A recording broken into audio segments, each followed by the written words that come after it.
होता है किसी भी चीज में क्या करना, चेंज करना, या मतलब क्या करना, परिवर्तन करना। ठीक है, जब तुम किसी भी चीज के अंदर किसी भी प्रकार का चेंज करते हो तो उसका क्या होता है, शेप बदलता है, साइज बदलता है, उसका लुक बदलता है, और वेरियस अदर फैक्टर्स जो होते हैं उसके क्या होते हैं, बदलते हैं। तो उसी तरीके से जब कॉन्स्टिट्यूशन के अंदर बहुत सारी चीजें चेंजेस रूल्स के अंदर एंड रेगुलेशंस के अंदर किए जाते हैं तो उस प्रोसीजर को क्या बोला जाता है, अमेंडमेंट बोला जाता है। ठीक है, बेसिकली उसका मतलब भी क्या होता है, अमेंडी होता है। बट एज ए कॉन्स्टिट्यूशन क्या होती है, एक लाइक इन द सेंस एक अच्छी मतलब पॉलिटिकल जो लैंग्वेज होती है बेसिकली क्या होती है, थोड़ी हाईली क्लासेस प्रोफाइल लैंग्वेज होती है। तो वहां पे किसी भी चीज को चेंज करने, किसी भी चीज को यदि हम परिवर्तित करते हैं तो उसको चेंज ना बोल के क्या बोला जाता है, अमेंडमेंट बोला जाता है। ठीक है ना। तो अमेंडमेंट का बेसिकली मतलब क्या होता है कि भैया रूल्स एंड रेगुलेशंस में क्या करना, चेंज करना। ठीक है, अब हमने कहां पे आते हैं, वापस अपने ड्राफ्टिंग कमेटी पे। ड्राफ्टिंग कमेटी के प्रेसिडेंट थे हमारे भीमराव अंबेडकर। अब होता क्या है कि जो आपके भीमराव अंबेडकर रहते हैं वो near about 2 years 6 months 18 days 6 months 18 days लेते हैं कॉन्स्टिट्यूशन को बनाने में। ठीक है, तो आपने बोला था कि भीमराव अंबेडकर के बारे में पढ़ के आ रहे हैं। अंबेडकर जी जो थे उनको 2 years 6 months 18 days लगे थे हमारा कॉन्स्टिट्यूशन फॉर्म करने में। ठीक है, अब इस कॉन्स्टिट्यूशन को फॉर्म करने में 2 साल 6 महीने 18 दिन उन्होंने कैसे बनाया। भीमराव अंबेडकर की क्या थी, एक कमेटी थी, ड्राफ्टिंग कमेटी। उस कमेटी के अंदर बहुत सारे मेंबर्स थे। ये जो मेंबर्स थे बेसिकली क्या करते थे, ये अलग अलग देश जाके उनके कॉन्स्टिट्यूशन को क्या करते थे, पढ़ते थे, और उनमें से जो उनको अच्छी चीजें लगती थी उसके बारे में ये लोग क्या करते थे, उस चीज को नोट डाउन कर लेते थे, और बाद में ये लोग देखते थे कि इस अच्छी चीज को हम किस तरीके से अपनी कंट्री पर लागू करेंगे। तो यह कॉन्स्टिट्यूशन के अंदर जब भीमराव अंबेडकर जी ने ये देखा कि यार डिफरेंट बंदे हर अलग अलग कंट्री जाके अच्छे पॉइंट्स मतलब डिफरेंट कंट्री से कॉन्स्टिट्यूशन से अच्छे पॉइंट्स लेके हमारी कंट्री में लेके आ रहे हैं, तो ये पूरा प्रोसीजर होने में नियर अबाउट 2 साल 6 महीने 18 दिन लग गए। उसके बाद जब ये 2 साल 6 महीने 18 दिन लग गए तो इन दिनों के अंदर बहुत सारे क्या हुए, चेंजेस भी हुए। किस क्या टाइप के चेंजेस हुए, नियर अबाउट आप लिख लो कि 2000 अमेंडमेंट 2000 अमेंडमेंट हुए। ठीक है, 2000 क्या हुए, अमेंडमेंट हुए। क्या अमेंडमेंट हुए, देखो भैया इंडिया क्या है, एक तरीके से सपोज समझो कि इंडिया क्या है, एक बहुत बड़ी लार्जेस्ट पॉपुलेशन कंट्री है। ठीक है, अब सपोज समझो कि यूएसए के अंदर कोई नियम बना है, यूएसए के अंदर कोई डेमोक्रेसी है, बट यूएसए की पॉपुलेशन इंडिया के कंपैरिजन क्या है, थोड़ी कम, बहुत ज्यादा कम है। तो भैया यूएसए की जो रूल्स एंड लॉज होंगे वो उनके हिसाब से बनेंगे। तो जो बंदा कॉपी करके यूएसए से इंडिया की जो अच्छी चीज यूएसए की लेके आएगा इंडिया में, तो उसके अंदर कुछ ना कुछ तो चेंजेस करने पड़ेंगे ना। लाइक इन द सेंस देखो, अब भैया लाइक इन द सेंस तुम ये समझो कि किसी को सादा पोहा पसंद है, किसी को उसल पोहा पसंद है कि नहीं। तो भैया जिसको सादा पोहा पसंद है वो सादा पोहा खाता है, बट जिसको उसल पोहा खाने का शौक है तो क्या करेगा भैया, उसके लिए उसल जो होती है उसकी क्या बनाएगा, सब्जी बनाएगा, फिर जाके क्या करेगा, पोहे में डालेगा। तो हर बंदा अपने पर्सपेक्टिव पे क्या करता है, बहुत सारी चीजों को क्या करता है, चेंज करता है। लाइक इन द सेंस जब तुम किसी की कॉपी से टापते हो तो तुम अपने हिसाब से क्या करते हो, चेंजेस करते हो कि भैया सर को पकड़ में ना आए, तो तुम क्या करते हो, अपने हिसाब से बहुत सारी चीजें चेंज करते हो। तो उसी तरीके से जब कॉन्स्टिट्यूशन के अंदर जब ये देखा जाता है कि यार कॉन्स्टिट्यूशन से हमने मतलब कॉन्स्टिट्यूशन के अंदर जब हमने किसी और कंट्री से कुछ रूल्स एंड रेगुलेशंस कॉपी कर ली है तो हमको उसको इस अकॉर्डिंग चेंज करना है कि भैया वो कंट्री के जो रूल्स एंड रेगुलेशंस है जो हम अपनी कंट्री में इंप्लीमेंट करने वाले हैं वो एक अच्छी तरीके से क्या हो, लग जाए। तो भैया जो हमारे क्या थे, आपके भीमराव अंबेडकर जी थे जिन्होंने 2 साल 6 महीने 18 दिन के अंदर जो कॉन्स्टिट्यूशन बनाया, इस कॉन्स्टिट्यूशन के अंदर नियर अबाउट उन्होंने कितने 7000 अमेंडमेंट किए। 7000 क्या किया उन्होंने, 7000 थोड़ी ना यार, 2000 अमेंडमेंट किए। ठीक है, 2000 क्या किए, अमेंडमेंट किए। उसी के साथ साथ इन्होंने क्या किया, 12 बार 12 टाइम्स मीटिंग्स करी। 12 टाइम्स क्या करी इन्होंने, मीटिंग्स करी। अब भैया किस चीज की मीटिंग करी, देखो लाइक इन द सेंस जब आप कभी कुछ एग्जाम कॉपी के अंदर फंस जाते हो कि भैया ये फिजिकल बैंक्स नहीं आ रहा हूं, मैं पास नहीं हो सकता, तो तुम क्या करते हो, अपना मुंह मारते हो, दूसरे की कॉपी में देखते हो, फिर उसको भी नहीं आता है, फिर तुम किसी तीसरे की कॉपी में देखते हो, फिर ले देकर तुम फाइनली एक निष्कर्ष निकालते हो कि मुझे भी कुछ नहीं आता, उसको भी कुछ नहीं आता, तो हम दोनों साथ साथ बराबर फेल होंगे, है कि नहीं, होता है कि नहीं। फिर उसके बाद तुम क्या करते हो, जैसे ही तुम स्कूल के बाहर निकलते हो साइकिल से घेरा लगाते हो और फिर एकदम से डिस्कशन करते हो।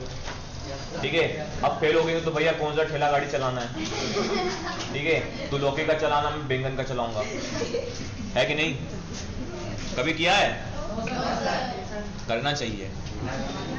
ठीक है, अब बात सुनो यहाँ। अब भैया देखो अमेंडमेंट जो है, अब वापस हम ऑन द टॉपिक आते हैं। अमेंडमेंट जो है कॉन्स्टिट्यूशन के अंदर जो अमेंडमेंट किए उन्होंने 2000 अमेंडमेंट किए, तो किस तरीके से 2000 अमेंडमेंट किए? एक अकेला बंदा क्या सब कुछ कर सकता है? नहीं कर सकता है ना, बहुत सारे ज्ञानी लोगों की जरूरत होती है कि नहीं? Like in the sense example लो कि यदि तुम्हारे घर के अंदर घर का कंस्ट्रक्शन होगा, सपोज घर के अंदर यदि घर का कंस्ट्रक्शन होगा, तो एक पापा अकेले डिसीजन नहीं लेते हैं। उस घर के अंदर तुम्हारी मम्मी भी क्या बोलेंगी कि नहीं किचन में इस तरीके का डिजाइन करो, किचन को इस तरीके से बनाओ, किचन की डायरेक्शन में ना ईस्ट ये लगाओ, किचन की डायरेक्शन में वेस्ट ये लगाओ। फिर यदि तुम यदि बड़े बच्चे हो तो भैया तुम्हारी स्टडी टेबल, तुम्हारा स्टडी रूम, तुम्हारा अलग रूम, इसके बारे में डिस्कस होगा, तुमको क्या फैसिलिटी चाहिए, तुमको कहाँ पे अपना बिजली का सॉकेट लगवाना है, इस तरीके की चीजें क्या करोगे तुम फैमिली के साथ डिस्कस करोगे, मीटिंग्स करोगे। तो ऑब्वियसली बात है भैया जो कॉन्स्टिट्यूशन है उसके अंदर जब कोई भी रूल्स एंड रेगुलेशंस चेंज होंगे या फिर कॉन्स्टिट्यूशन के अंदर किसी भी प्रकार का अमेंडमेंट होगा, तो भैया ऑब्वियसली बात है भैया कि उसके लिए क्या करेंगे? मीटिंग्स करेंगे। तो भैया नियर अबाउट आप ये मानो कि इस 12 टाइम्स ये जो आपके क्या होती है ड्राफ्टिंग कमेटी होती है, ये अलग अलग कमिटीज के साथ और भी अलग कमिटीज होती है जिसका नाम होता है union committee, state committees, but आपको पढ़ने की जरूरत नहीं है। जो आपके भीमराव अंबेडकर होते हैं ये क्या करते हैं कि अलग अलग कॉन्स्टिट्यूशन असेंबली की जितनी भी अलग अलग कम्युनिटीज होती है या फिर कमिटीज होती हैं उनके साथ मीटिंग्स करते हैं। तो नियर अबाउट 11 बार ये क्या करते हैं? मीटिंग करते हैं। 11 टाइम्स क्या करते हैं? मीटिंग्स करते हैं इनमें से। और नियर अबाउट 2000 अमेंडमेंट्स क्या करते हैं? रूल्स एंड रेगुलेशन में क्या करते हैं? चेंज करते हैं। और 12th टाइम की जो मीटिंग होती है उसके अंदर ये फाइनल कंक्लूजन लेके ये दे देते हैं कि भैया कॉन्स्टिट्यूशन जो है वो अब क्या हो चुका है? रेडी हो चुका है। ठीक है, तो भैया 12th टाइम की मीटिंग कौन सी डेट को होती है और किस टाइम पे कॉन्स्टिट्यूशन को फाइनल डिक्लेयर कर दिया जाता है? तो वो डेट आपकी होती है 26 नवंबर 1949। ठीक है, 26 नवंबर 1949 को क्या हो जाता है कि कॉन्स्टिट्यूशन को एक तरीके से मतलब एक तरीके से कॉन्स्टिट्यूशन जो होता है वो पूरी तरीके से बन के तैयार हो जाता है। ठीक है, बट अब यहाँ पे हमारे चाचा नेहरू जो होते हैं वो थोड़े क्या होते हैं? अमीर रियासत वाले। वो बोलते हैं यार अभी 1 दिसंबर आने वाला है, फिर जनवरी आने वाला है, तो फिर चाचा नेहरू जो होते हैं वो बोलते हैं यार एक काम करो यार अभी इस कॉन्स्टिट्यूशन को मत लगाओ। ठीक है, अभी इस कॉन्स्टिट्यूशन को मत लगाओ। जो 26 जनवरी 1931 को जो हम 26 जनवरी 1931 को जो हमने किया था यार 1930 है 1931 है, वेट 1930 को वो चला था। हाँ, 26 जनवरी 1930 को जो हमने किया था, कौन सा किया था? लाहौर सेशन के अंदर हमने क्या किया था? बेसिकली स्वाधीनता के बाद हमने फ्लैग होइस्ट करके एक तरीके से डिक्लेयर कर दिया था कि भैया हम एक तरीके से ब्रिटिशर्स से फ्री हैं और हम खुद के अंदर ही क्या करते हैं? अपने डिसीजन ले सकते हैं। लाइक इन द सेंस जो स्वाधीन मूवमेंट जिसको हम स्वाधीन बोलते हैं। तो चाचा नेहरू ये बोलते हैं कि एक काम करो भीमराव अंबेडकर कि कॉन्स्टिट्यूशन को 26 नवंबर 1949 को देश पे लागू ना करके हम कब करेंगे? 26 जनवरी 1950 को लागू करेंगे। ठीक है ना? 1950 क्यों आएगा?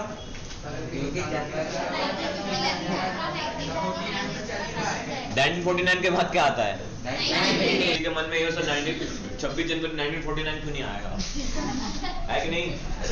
ठीक है, तो आपको मालूम चल गया भैया कॉन्स्टिट्यूशन जो है ओरिजिनली कब तक बन के रेडी हो गया था? 26 नवंबर 1949। और किस दिन इसको लागू किया गया था? 26 जनवरी 1950। ठीक है, और इस टाइम पे जब कॉन्स्टिट्यूशन को लागू किया गया था तो इस टाइम पे प्रेसिडेंट कौन थे आपके? डॉक्टर राजेंद्र प्रसाद। ठीक है, और he was the first president of India. और उसी तरीके से जो हमारे first prime minister of India है वो कौन थे आपके? पंडित जवाहरलाल नेहरू। और first home minister of India Sardar Vallabhbhai Patel. ठीक है, ये सारी चीजें मालूम होनी चाहिए।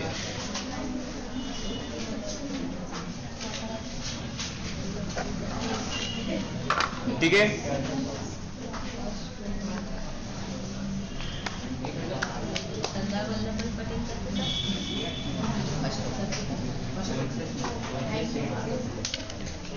अभी के होम मिनिस्टर कौन है? अमित शाह। मैंने कहा था बोलने के लिए, हैंड रेस करने को बोलता हूँ ना, हैंड रेस करके बोला करो। और फाइनेंस मिनिस्टर कौन है? हाँ, विशेष निर्मला सीतारमण। बढ़िया।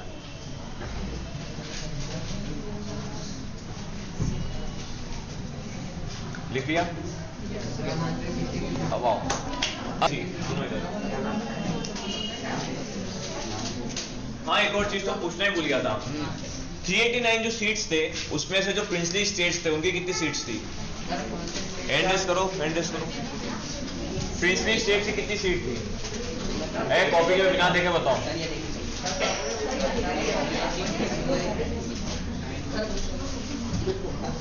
हाँ भैया बताओ आज कितने थे? 93। जो हमारे कितने नियर अबाउट 286 सीट थे ना इसके ऊपर इलेक्शंस हुए थे।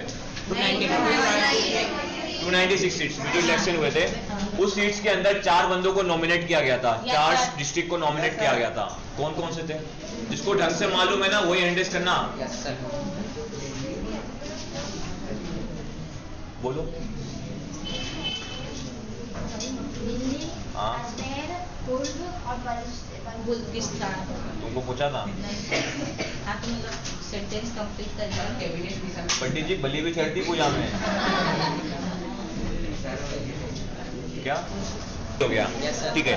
अब 2 चीजें, वो 2 चीज जो है उसके बारे में मतलब तुम्हारे आंसर पॉइंट ऑफ व्यू से इंपॉर्टेंट है, वो मैं बता देता हूँ क्या है कि भैया कॉन्स्टिट्यूशन बनाने की डिमांड हुई क्यों, ठीक है, नीड क्यों पड़ी, जो बुक के अंदर मेंशन है। वैसे तो ओवरऑल सब पता ही है कॉन्स्टिट्यूशन बनने की नीड क्यों पड़ी, क्योंकि भैया देखो ब्रिटिशर्स हमको छोड़ के जाने वाले थे, तो भैया यदि देश के ऊपर यदि कोई बाहरी से ऊपर वापस से कोई कंट्री है ना हमारे ऊपर कैप्चर ना कर ले तो उसके लिए कॉन्स्टिट्यूशन की नीड बनी। साथ ही साथ लोगों को एक तरीके से जोड़ने के लिए कॉन्स्टिट्यूशन की नीड पड़ी। उसके साथ साथ लोगों के अंदर सर्व धर्म समभाव की जो फीलिंग है उसको डेवलप करने के लिए कॉन्स्टिट्यूशन की नीड बनी।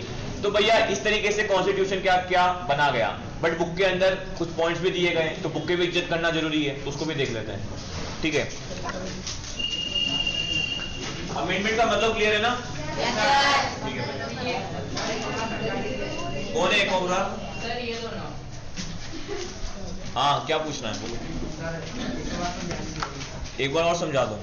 किसी भी चीज में चेंज करने को क्या बोलते हैं? अमेंडमेंट बोलते हैं। जब रूल्स एंड रेगुलेशंस में आप कुछ चेंज करते हो तो उसको अमेंडमेंट बोलते हैं। ठीक है, थोड़ी अपनी है ना वोकैबुलरी इंप्रूव करो।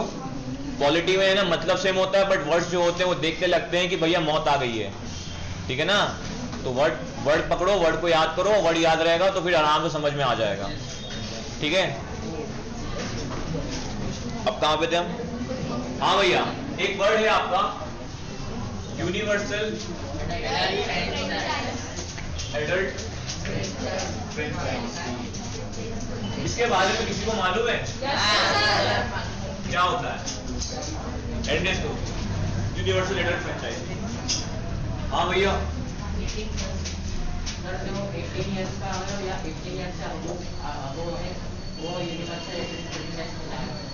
अच्छा, right to vote. Okay,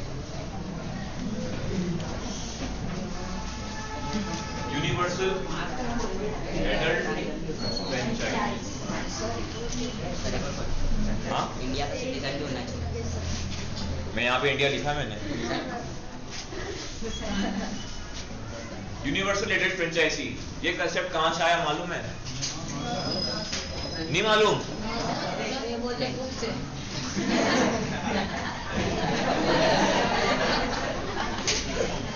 franchise कहां से आया?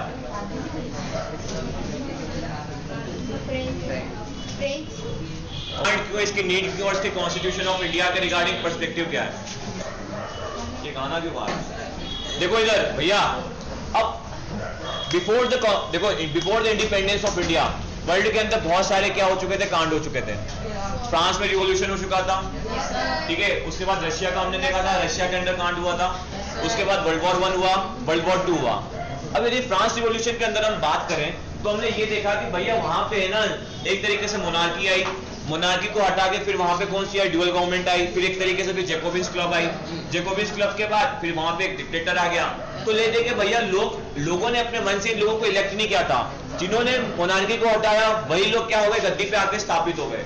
तो भैया जो हमारे कॉन्स्टिट्यूशन ऑफ अवर मतलब जो हमारे इंडिया का कॉन्स्टिट्यूशन है उसने ये सोचा कि यार देखो ब्रिटिशर्स जो हैं, इधर ध्यान दो, ब्रिटिशर्स जो हैं वो भैया इंडिया के अंदर राज करते हैं, ठीक है।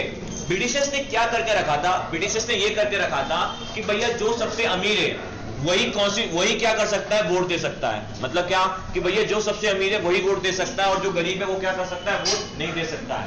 तो इस डिफरेंस को खत्म करने के लिए मतलब क्या कि भैया कि इस डिफरेंस को खत्म करने के लिए कि भैया अमीर और गरीब दोनों अनइक्वल नहीं है, दोनों बराबर है, तो इसके लिए हमारे इंडिया के कॉन्स्टिट्यूशन ने क्या किया, यूनिवर्सल एडेड फ्रेंचाइजी का कंसेप्ट अपनाया। बेसिकली यूनिवर्सल एडेड फ्रेंचाइजी है क्या, यूनिवर्सल एडेड फ्रेंचाइजी ये है, इसका मतलब ये होता है कि भैया इस दुनिया के अंदर सभी युवाएं मतलब जो एज है जो 16 साल के ऊपर है वो जितने भी युवा हैं उनको अपना गवर्नमेंट चुनने का अधिकार है और उस गवर्नमेंट को चुनने में वो अपना वोट मतलब क्या मत दे सकते हैं। ठीक है, वहां पे किसी भी प्रकार का डिफरेंस नहीं होगा, मतलब कोई भी युवा के अंदर किसी भी प्रकार का भेदभाव नहीं होगा, चाहे वो रंग के आधार पर हो, चाहे वो रंग हो, चाहे वो उनका क्या हो, उनका जेंडर हो, चाहे वो उनकी कास्ट हो या फिर वो किसी भी फैमिली से बिलोंग करते हो। ले देखिए मतलब क्या है यूनिवर्सल एडेड फ्रेंचाइजी में, यूनिवर्सल एडेड फ्रेंचाइजी ये कहता है कि भैया तो किसी भी कंट्री के अंदर गवर्नमेंट बनाने में आपके जितने भी सिटीजन्स हैं उन सभी के सभी सिटीजन्स को क्या मिलेगा, वोट का अधिकार मिलेगा। ठीक है ना, वोट का अधिकार मिलेगा। और यदि किसी भी कंट्री के अंदर युवाओं को छोड़ के या फिर युवा के बाद वाले जितने भी आपकी पीढ़ी होती है मतलब यंग आपके ओल्ड जनरेशन इन सबको छोड़ के यदि कोई बंदा अपने मन से एक तरीके से इलेक्ट हो जाता है या फिर गवर्नमेंट बना लेता है तो वो जो कंट्री है वो क्या है, एक डेमोक्रेटिक कंट्री नहीं है। तो भैया जो हमारे फाउंडिंग फादर्स थे उन्होंने क्या किया, उन्होंने यूनिवर्सल एडेड फ्रेंचाइजी का कंसेप्ट अपनाया। क्यों अपनाया, क्योंकि देखो इंडिया के अंदर जब ब्रिटिशर्स थे तो उन्होंने क्या किया था, बहुत ज्यादा डिफरेंस क्या कर दिया था, लोगों के अंदर बना दिया था। क्यों, क्योंकि देखो सबसे पहले हमारे इंडिया के अंदर क्या क्या था, एक तो कास्ट सिस्टम था। कास्ट सिस्टम से तो वैसे हम लोग इतने परेशान थे, ब्राह्मण क्षत्रिय वैश्य शूद्र, तो भैया लोग वैश्य और शूद्र की तो कोई इज्जत ही नहीं करते थे। उसी के साथ साथ लोग अछूत वाली भावनाओं से लोग रहते थे, है कि नहीं। ब्रिटिशर्स ने ना जो काले रंग के आधार पे थे उनको भी एक तरीके से अछूत कर दिया था, क्योंकि इंडिया के अंदर भी इसका इंप्लाई होता है ना, क्योंकि इंडिया के लोग भी तो काले होते हैं जिस तरीके से साउथ अफ्रीका में हुआ था। तो ब्रिटिशर्स क्या करते थे, काले लोगों को अपने साथ बिठाते नहीं थे। तो ये सारा डिफरेंस खत्म करने के लिए जो हमारे फाउंडिंग फादर्स थे जिनमें आपके भीमराव अम्बेडकर थे, इन्होंने क्या किया, इन्होंने बोला कि नहीं, हमारे देश में जो भी सिटीजन्स हैं, जो भी नागरिक हैं, वो सबके सब क्या दे सकते हैं, वोट दे सकते हैं। ठीक है, तो यहाँ पे वोट देने का जो अधिकार होता है उसी को हम बोलते हैं यूनिवर्सल एडेड फ्रेंचाइजी। अब यहाँ पे ये एडल्ट वर्ड क्यों है, देखो अब 15 साल की कम उम्र वाला जो क्या होगा, एक व्यक्ति होगा या फिर एक बच्चा होगा, उसको कौन सी सूझ पड़ेगी कि भैया कौन सही है, कौन गलत है, कौन गवर्नमेंट के अंदर काम करेगा, कौन गवर्नमेंट के अंदर एक नुकसानदायक है। अब सपोज समझो कि एक 10 साल का बच्चा है, जिसको मैंने लॉलीपॉप दे दिया और बोला कि तू मेरे को वोट कर दे, तो वो वोट कर देगा। उसको क्या मालूम आने 5 साल के अंदर मैं कितने न जाने कितने करोड़ों का घोटाला करूंगा, कितने रुपए जमाऊंगा, उसको कुछ नहीं मालूम। वो सिर्फ अपने टेम्परेरी फायदे के लिए क्या करेगा, मेरे को वोट दे देगा। तो भैया छोटे बच्चे वोट ना दें, तो उसी के लिए यूनिवर्सल फ्रेंचाइजी के अंदर ये वर्ड जोड़ा गया, एडेड फ्रेंचाइजी क्या किया गया, जोड़ा गया। अब क्वेश्चन यहाँ पे मैं पूछता हूँ, जब कॉन्स्टिट्यूशन फॉर्म हुआ था तब यूनिवर्सल एडेड फ्रेंचाइजी की एज लिमिट कितनी थी इंडिया के अंदर, मालूम है? जब 16 ईयर 21 जब कॉन्स्टिट्यूशन के अंदर आपका क्या बोलते हैं यूनिवर्सल एडेड फ्रेंचाइजी को लागू किया गया था, तब वोटिंग राइट का जो एज था, मिनिमम एज था, वो कितना था, 21। ठीक है, उसके बाद कॉन्स्टिट्यूशन के अंदर अमेंडमेंट हुआ और फिर उसको चेंज कर दिया कितने, 18 में। ठीक है, तो भी सबकी एज नियर आउट कितनी होगी, 12-13 कॉन्स्टिट्यूशन के अंदर नीड के ऊपर ये भी डाल देना यूनिवर्सल एडेड फ्रेंचाइजी, ताकि लोगों के अंदर से इनइक्वालिटी को हटा के लोगों को एक बराबर फॉर्म में ले आए, ताकि वो लोग अपने मन से क्या करें, गवर्नमेंट को सिलेक्ट करें। ठीक है, कोई डाउट है भैया? इधर क्या कुछ पीछे चल रहा है क्या? वाला पॉइंट खत्म हो गया, उसके पहले वाला एक पॉइंट है जिसके अंदर मैंने बता दिया था कि भैया मोस्टली जो कंट्रीज है वर्ल्ड की, उन्होंने क्या किया था, इंडिपेंडेंस के बाद कॉन्स्टिट्यूशन बनाया था। बट इसके एग्जांपल मैंने आपको बताया था कि साउथ अफ्रीका ने क्या किया, 1949 के अंदर फ्री हुआ, फिर 1996 के अंदर कॉन्स्टिट्यूशन बना। ब्रिटिश टाइम पीरियड के अंदर क्या हुआ, बहुत ज्यादा सिविल वॉर हुआ। तो एक तरीके से हमारी कंट्री ने ये देखा कि भैया इंडिपेंडेंस होने के जस्ट पहले से हम क्या करें, कॉन्स्टिट्यूशन को बनाना चालू कर दें। क्यों? क्योंकि भैया यदि कॉन्स्टिट्यूशन हमने जल्दी नहीं बनाया तो कोई वापस से कोई कंट्री हमारे ऊपर अधिकार कर लेगी और वापस से जो इंडिया है वो एक यूनाइट ना होकर क्या हो जाएगा, बहुत सारे राजा रजवाड़े या फिर एक अलग ही कंट्री में क्या हो जाएगा, टूट जाएगा। तो इसलिए हमारे फाउंडिंग फादर्स ने क्या किया, कॉन्स्टिट्यूशन को बनाना स्टार्ट कर दिया था। ठीक है, जो लाहौर सेशन हुआ था वो बेसिकली रावी नदी के किनारे हुआ था। रावी नदी बताई थी ना, और कोई नदी नहीं बताई थी ना, क्या लिखी, रावी है ना। हाँ, अब नाउ देखो अभी हमने अब तक की हमने बात करी थी ऑब्जेक्टिव रिजोल्यूशन की। ऑब्जेक्टिव इधर चलो, अब ऑब्जेक्टिव रिजोल्यूशन की बात करी थी मैंने कि भैया ऑब्जेक्टिव रिजोल्यूशन के अंदर क्या थे, कुछ पिलर्स थे, उन्हीं पिलर्स के ऊपर आपका क्या बना है, कॉन्स्टिट्यूशन बना है। अब भैया वो पिलर्स क्या हैं, उनके बारे में पढ़ना है, ठीक है। दो और चीज बता देता हूं, याद रखो। कॉन्स्टिट्यूशन बनाने के अंदर दो ऐसे व्यक्ति हैं जिन्होंने कॉन्स्टिट्यूशन बनाने में योगदान तो दिया है, बट वो कॉन्स्टिट्यूशन के क्या थे, मेंबर नहीं थे, ठीक है, समझ रहे हो। कॉन्स्टिट्यूशन बनाने में ओ भैया, ठीक है, जिन्होंने कॉन्स्टिट्यूशन बनाने में हेल्प तो करी, बट वो कभी कॉन्स्टिट्यूशन असेंबली के मेंबर नहीं थे। पहले नाम कौन हो सकता है मालूम है? हाँ, महात्मा गांधी। महात्मा गांधी ने कॉन्स्टिट्यूशन बनाने में मदद तो करी, बट कभी वो उसके क्या थे, मेंबर नहीं थे। सेकंड नाम कौन होगा? ठीक है, बुक के अंदर मोहम्मद अली जिन्ना का भी डिस्क्रिप्शन होगा, बट मोहम्मद अली जिन्ना ने बेसिकली कुछ भी मदद की भी नहीं थी, तो उनका नाम ऐसे कंसिडर किया भी नहीं जाता। वैसे भी वो फाउंडिंग फादर ऑफ पाकिस्तान है, ठीक है। और हाँ, मुस्लिम लीग कब बनी थी? कॉन्स्टिट्यूशन है, इसके अंदर महात्मा गांधी के बारे में, फिर ट्रिस्टवी डेस्टिनी के बारे में, ये सब पढ़ लेना। इसके बाद जो मैं पढ़ाऊंगा वो पढ़ाऊंगा तुमको प्रीएम्बल क्या होता है, जिससे बेसिकली ऑब्जेक्टिव रिजोल्यूशन बना है, ठीक है ना। पढ़ लोगे इतना? टाइम कितना हुआ?